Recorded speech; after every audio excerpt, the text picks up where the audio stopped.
Ernesto Guevara de la Serna, plus connu sous le nom de Che Guevara ou le Che, serait né le 14 juin 1928 à Rosario, en Argentine.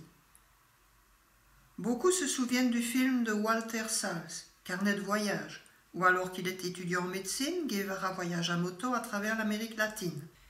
Mais peu connaissent toute l'histoire du personnage jusqu'à sa mort à La Higuera, en Bolivie. En 1954, convaincu que l'on ne peut vaincre la pauvreté que par la révolution, il rejoint le mouvement cubain aux côtés de Fidel Castro. La route du Che indique le chemin du groupe de guérilleros dirigé par Guevara jusqu'à son arrivée à La Higuera. Le 8 octobre 1967, c'est une colonne de 1800 soldats qui arrive à La Higuera. Le Che est capturé et enfermé dans la petite école du village. C'est là qu'il sera exécuté le 9 octobre 1967.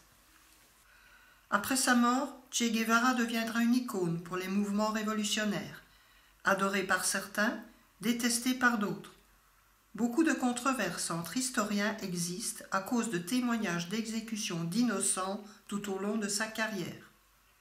À La Higuera, le musée relate son histoire et des statues furent élevées pour lui rendre hommage. Que l'on approuve ou pas les actions du Che, cet endroit un peu abandonné mériterait d'être mis en valeur. Au-delà de l'aspect historique, ce village sera pour nous l'occasion rêvée de prendre un peu de repos après toutes ces heures de piste. Une belle lumière, un silence apaisant, le chant des cigales, un gîte cosy sans touristes à l'horizon, un bon feu de bois, un bon barbecue, que peut-on rêver de mieux? Merci Che Guevara.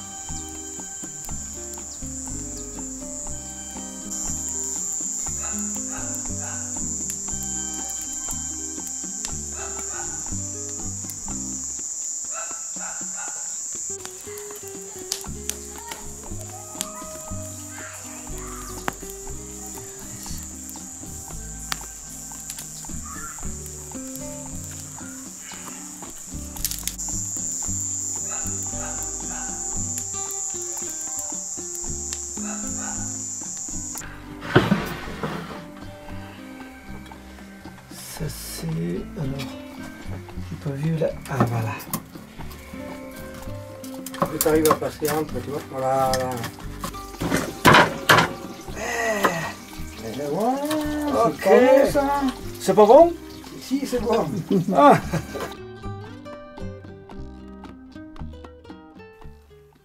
Le lendemain matin, il nous faut quitter ce havre de paix pour reprendre la route vers Aquilé.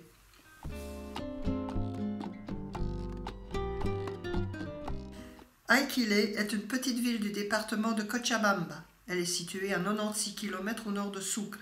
Son altitude est de 2258 mètres. Nous sommes loin des 4000 mètres de l'altiplano. La population est principalement quechua et a la réputation de fabriquer les meilleurs charangos du pays, le charango étant l'instrument national de la Bolivie.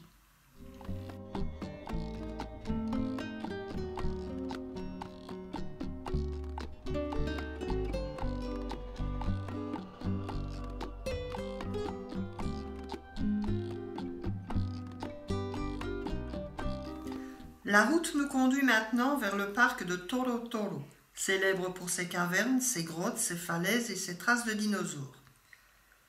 En route, des Puya remundis nous font sentir vraiment tout petits. Puya remundi est la plus grande espèce de la famille des Broméliacées. Cette espèce pousse dans la cordillère des Andes de 3200 à 4800 mètres d'altitude. À 30 minutes de notre destination du jour, un barrage routier nous oblige à faire demi-tour et à chercher une autre voie pour rejoindre Toro Toro. 3 heures de route supplémentaires nous attendent. Envie de me suivre? Allez, on y va, vamos!